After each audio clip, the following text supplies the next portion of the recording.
प्रिय छात्रों नमस्कार। एनसीईआरटी फिजिक्स कक्षा 12वीं में आपका स्वागत है। आज का हमारा टॉपिक है कूलाम का नियम, जो परीक्षा की दृष्टि से काफ़ी इम्पोर्टेंट है। तो आइए जान लेते हैं कि एग्ज़ाम में क्वेश्चन किस तरीके से पूछा जाता है। तो यहाँ पे क्वेश्चन इस तरीके से आ सकता है, बिंदु आवेश संबंधी कूलाम के नियम को समझाइए तथा एकांक आवेश की परिभाषा दीजिए।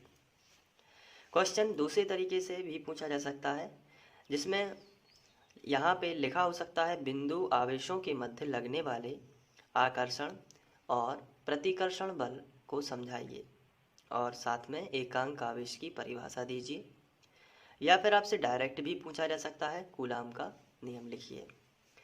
तो ये कूलाम का जो नियम है ये कूलाम ने ही दिया था और ये बल के संबंध में नियम दिया गया है। अब किस तरीके का नियम है और एग्ज़ाम में आपको किस तरीके का आंसर लिखना है, आइए ये सब देख लेते हैं। तो आप सभी जानते हैं कि अगर धन आवेश और धन आवेश, जिन्हें हम बोलते हैं समान आवेश या सजातीय आवेश, दूसरी तरफ ऋण आवेश और ऋण आवेश, ये भी समान आवेश हो गए और इन्हें भी हम बोलते हैं सजातीय आवेश।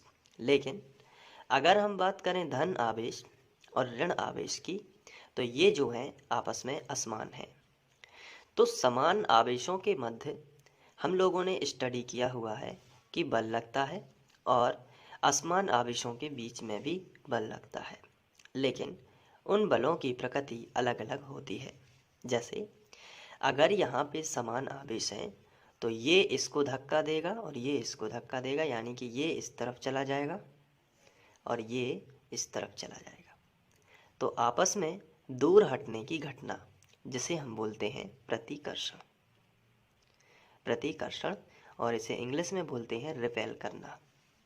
इसी तरीके से इन दोनों चार्जेस में भी होगा, और ये कब कब होता है, जब चार्जेस बिल्कुल समान हो, लाइक चार्जेस।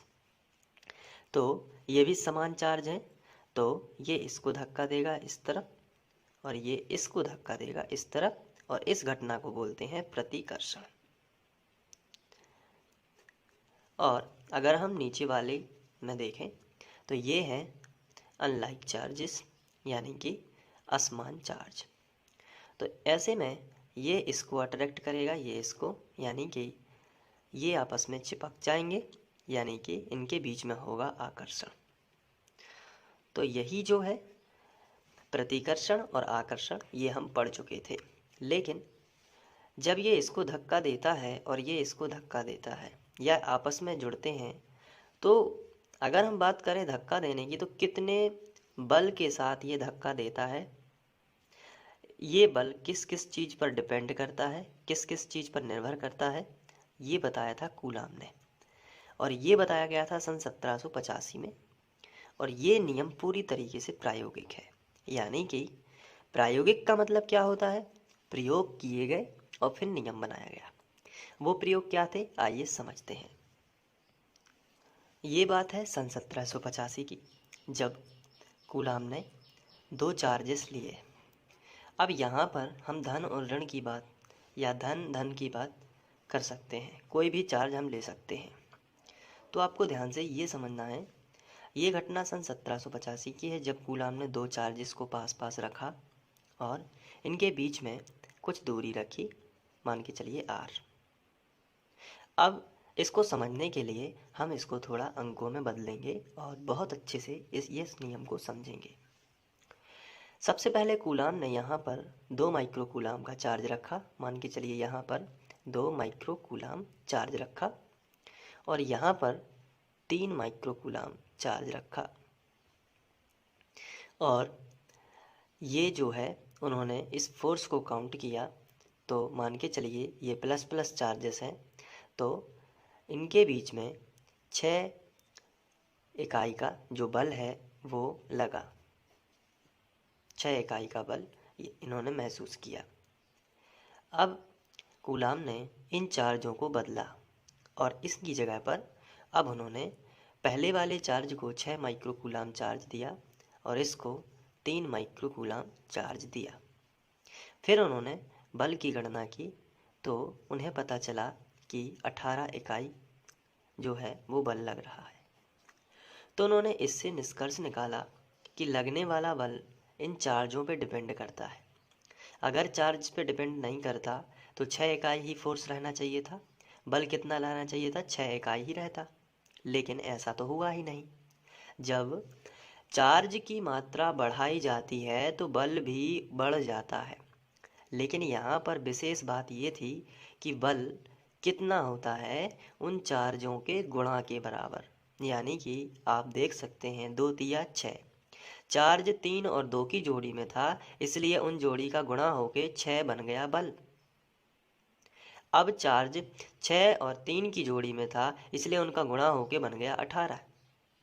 तो कूलाम ने एक निष्कर्ष निकाला कि जो बल है वो चार्जों के मान यानी कि Q1 और Q2 अगर बात करी जाए तो उनके मान के गुणनफल के अनुक्रमानुपाती होता है। अनुक्रमानुपाती मतलब इसी अनुपात में बढ़ता है। यानी कि अगर इसको बढ़ाया जाए तो ये बढ़ जाता है, इसलिए हम इसे सामने लिखते हैं। तो Q1 इंटू Q2 समानुपाती हो गया F। ये कूलाम ने निष्कर्ष निकाला अपने प्रयोग से।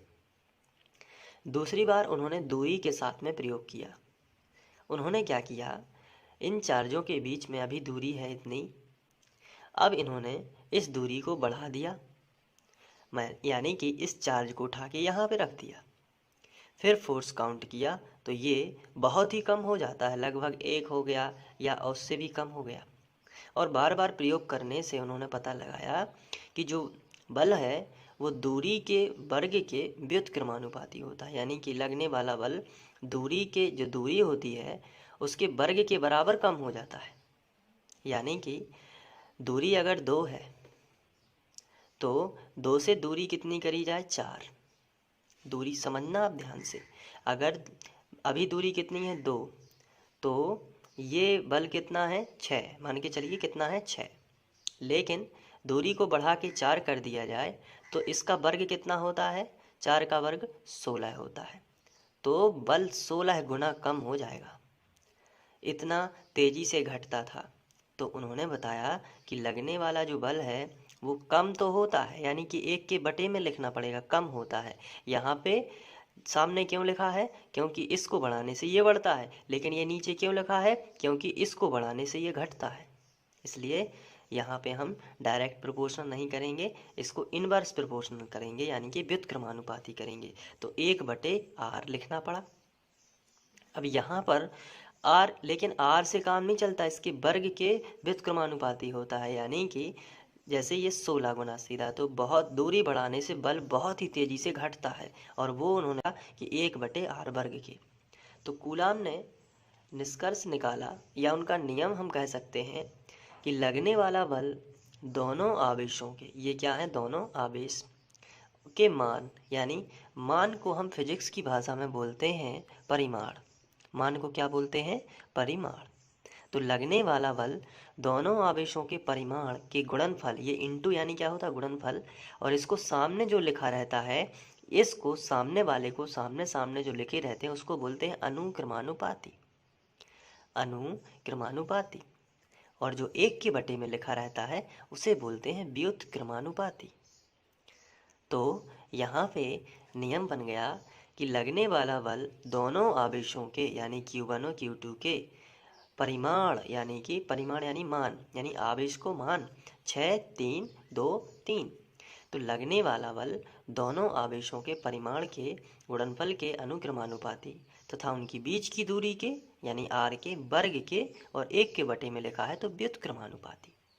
लगने वाला बल दोनों आवेशों के परिमाण के गुणनफल के अनुक्रमानुपाती तथा उनके बीच की दूरी के वर्ग के व्युत्क्रमानुपाती होता है।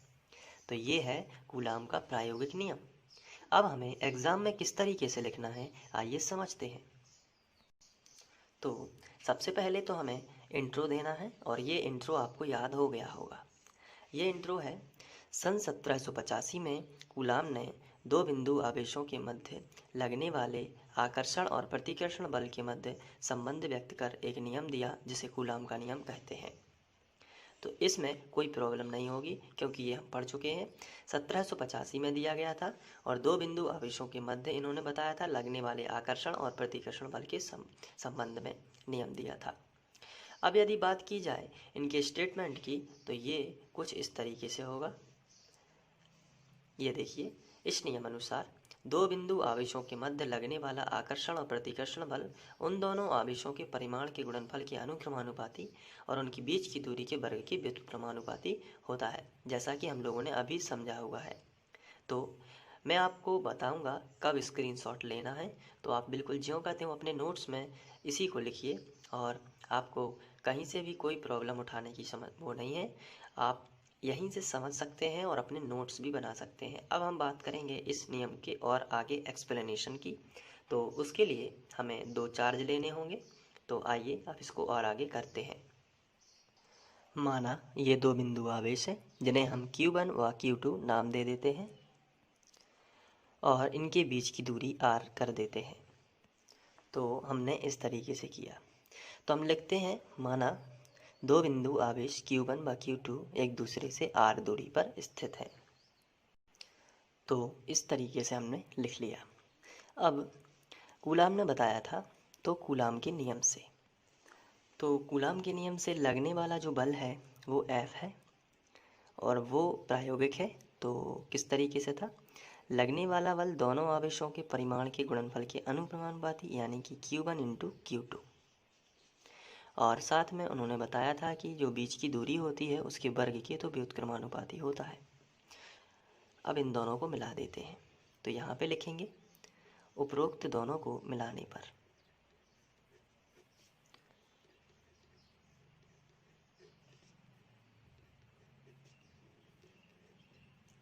तो मिला देते हैं।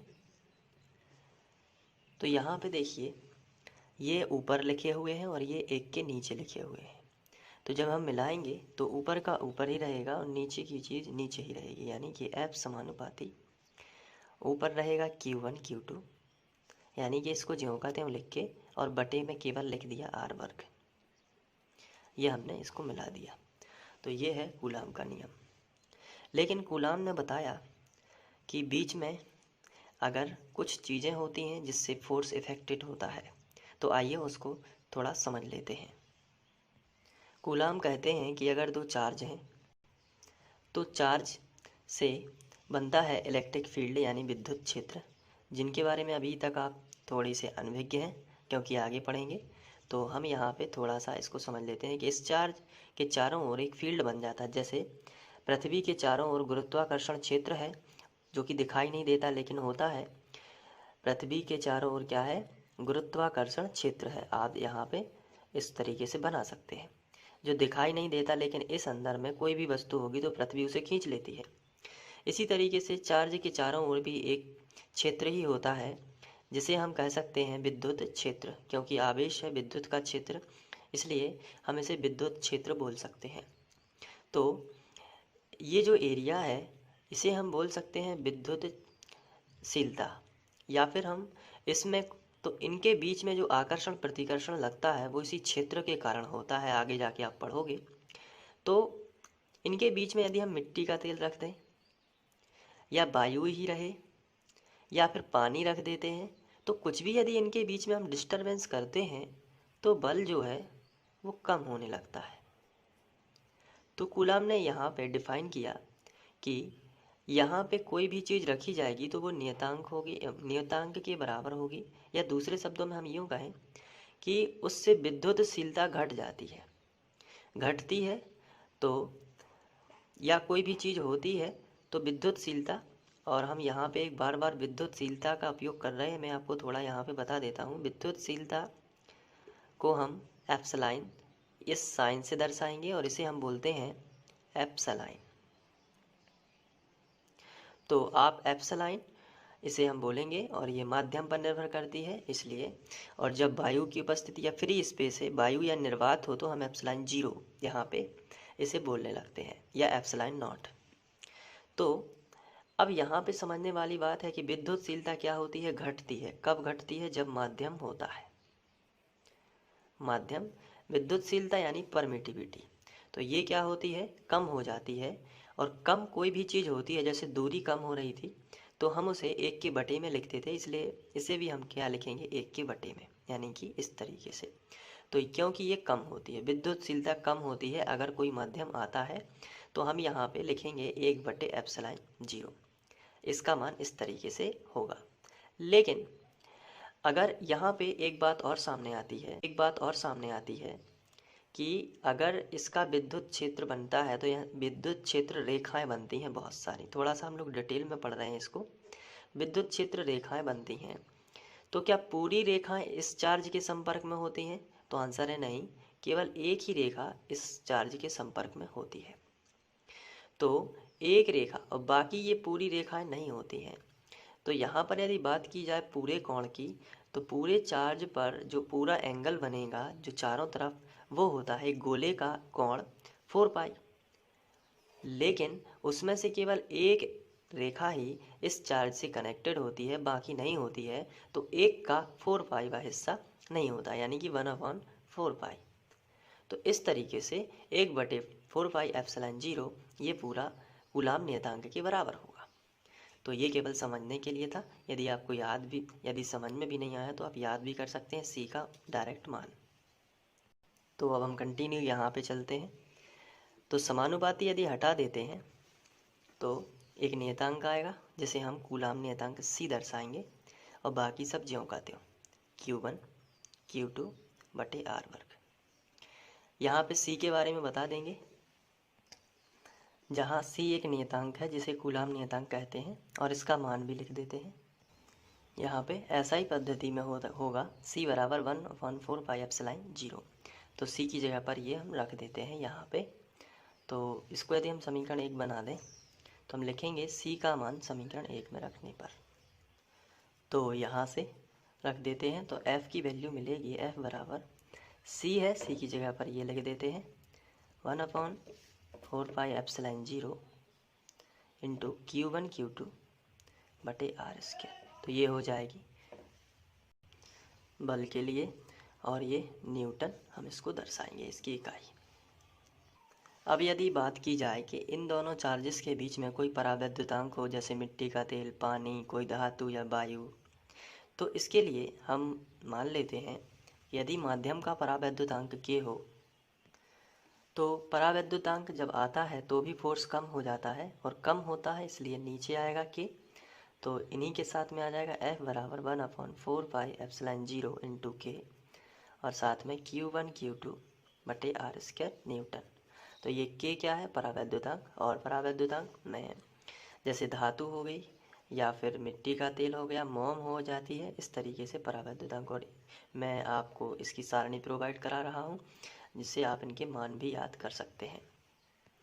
आपको यहाँ पे एक चीज़ और याद रखनी है, यदि CGS पद्धति की बात की जाए तो कूलाम नियतांक 1 होता है, यानी C बराबर 1। तो जब यहाँ पे 1 रखोगे तो F बराबर आएगा Q1 Q2/r²। हमेशा याद रखना है CGS पद्धति में C का मान 1 होता है, इसलिए C बराबर 1 रखेंगे तो F बराबर Q1 Q2/r² न्यूटन में आ जाएगा। और इसके साथ साथ जो हमने पढ़ा हुआ है अभी, अगर हम बात करें C बराबर, तो ये होता है 1/4 पाई एप्सिलॉन 0, और इसकी वैल्यू होती है 9 × 10⁹ ये आपको याद रखना है। कांस्टेंट जो कूलाम नियतांक है इसका मान 9 × 10⁹ होता है, ये आपको हमेशा याद रखना है। और इसके बाद हम बात कर लेते हैं एकांक आवेश की। तो एकांक आवेश के लिए हमें कूलाम का वो समीकरण पहले लिखना होगा जो SI पद्धति में हमें मिला था। तो वो था F बराबर 1/4 pi epsilon 0 into Q1 Q2/r², ये है। अब यहाँ पर हमें चार्ज एकांक कैसे मिलेगा, यानी Q का मान 1 आना चाहिए। तो आपको थोड़ा यहाँ पे फिर बदल करना होगा। यदि Q1 और Q2 दोनों बराबर हो Q के, तो 1 और 2 बराबर Q। इसका मतलब ये होता है कि लिए गए चार्ज बराबर हैं और जिनका दोनों का मान सेम है, यानी बराबर है। R की वैल्यू 1 होनी चाहिए, R का मान 1 होना चाहिए, 1 मीटर दूरी। तो हम यहाँ पे लिख लेते हैं 1 मीटर। साथ में लगने वाला बल है जो होना चाहिए इस मान के बराबर, यानी ये कितना है 9 गुणित 10 पे 9 की घात, तो लगने वाला बल F बराबर भी कितना होना चाहिए 9 गुणित 10 पे 9 की घात न्यूटन। अभी हम लोग जान चुके हैं कि 1/4πε0 का मान 9 गुणित 10 पे 9 की होता, ताकि ये कैंसिल हो जाए और Q का मान 1 मिले। तो चलिए F का मान रख लेते हैं। तब F का मान 9 गुणित 10 पे 9 की घात बराबर 1/4πε0 का मान होता ही है 9 गुणित 10 पे 9 की घात इंटू Q1 का मान भी Q है, आप देख सकते हैं, और Q2 का मान भी Q है। तो Q इंटू Q दोनों रख दिया, Q1 का मान भी Q रख दिया, Q2 का मान भी Q रख दिया। नीचे R का मान 1 है, तो 1 का हो जाएगा वर्ग। ये कैंसिल होगा, ये भी कैंसिल होगा, तो यहाँ पे 1 आ जाएगा। तो 1 बराबर Q का Q में करोगे तो आएगा Q वर्ग, और बटे 1 का वर्ग 1 ही होता है। 1 एकम 1, अगर तिर्यक गुणा किया जाए तो Q वर्ग का गुणा 1 में करोगे तो Q वर्ग, और 1 एकम 1, वर्ग हटेगा तो वर्गमूल √1, और वर्गमूल से बाहर 1 ही आता है तो ±1, ये हो जाएगा एकांक चार्ज। तो इस तरीके से हम कह सकते हैं, अगर हम इसकी परिभाषा लिखना चाहें कि 1 कूलाम चार्ज क्या है, अगर बात की जाए 1 कूलाम चार्ज की, तो इसके लिए हम लिखेंगे कि अतः 1 कूलाम वह आवेश है जो अपने ही बराबर इसलिए क्योंकि Q1 Q2 बराबर Q लिया था, तो अपने ही बराबर एवं सजातीय आवेश, सजातीय मतलब समान, तो समान ही आवेश है क्योंकि Q1 का मान भी Q था और Q2 का मान भी Q था, जो कि आप ऊपर देख सकते हैं। इसलिए हम यहाँ पे लिख रहे हैं सजातीय आवेश। तो सजातीय आवेश से वायु निर्वात में केवल इतना ही मान होता है जो हम लोगों ने ऊपर लिखा है 1/4πε0, क्योंकि यहाँ पे K रहता था। तो वायु निर्वात में K की वैल्यू होती है 1, धातु के लिए होती है K की वैल्यू अनंत, जो कि हम धीरे धीरे अभी पढ़ने वाले हैं। फिलहाल वायु निर्वात में K का मान 1 होता है, इसलिए हमने ये लिखा था। तो आप में उसमें कोई टेंशन वाली बात नहीं है। तो वायु या निर्वात में 1 मीटर की दूरी, यानी R का मान 1 लिया था, इसलिए हम लिखेंगे 1 मीटर की दूरी पर रखने पर उस पर 9 गुणित 10 पर 9 की घात न्यूटन का प्रतिकर्षण बल आरोपित होता है। इस तरीके से आपको ये एकांक चार्ज की परिभाषा भी लिख लेना है। तो ये होता है एकांक चार्ज और कूलाम का नियम समाप्त। अब आपको स्क्रीनशॉट लेना है, तो आइए मैं शुरू से आपको दिखा देता हूँ। स्क्रीनशॉट ले लीजिए।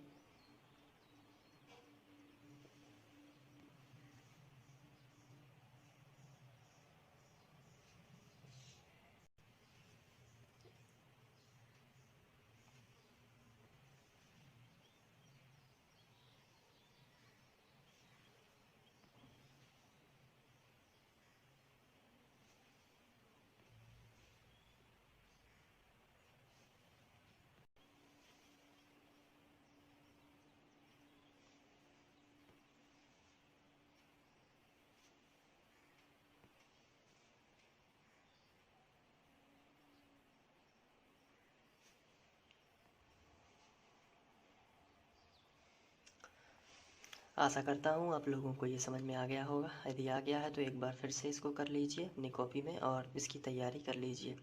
Thank you.